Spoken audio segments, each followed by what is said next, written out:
LeBron James yatangaje ko agiye gusinyira ikipe ya Philadelphia amasezerano y'imyaka 2. Yavuze ko ari icyemezo cya nyuma afashe mu mwuga we wa NBA kandi ko intego ye atari amafaranga ahubwo ari kugerageza gutwara indi shampiyona mbere yo guhagarika gukina.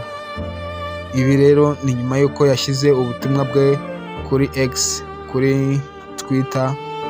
Ubu ngubu tukaba tugiye kurebera hamwe amateka ye, amakuru ye rusange, ubuzima bwe akiri muto, uko yinjiye muri NBA, amakipe yakiniye, ibyo yagezeho, imikinire ye, ubuzima bw'umuryango, ubucuruzi n'ubukire, ibikorwa by'ubugiraneza, ndetse turaza gusozereza ku kibazo kigira ati kuki bamwita King James.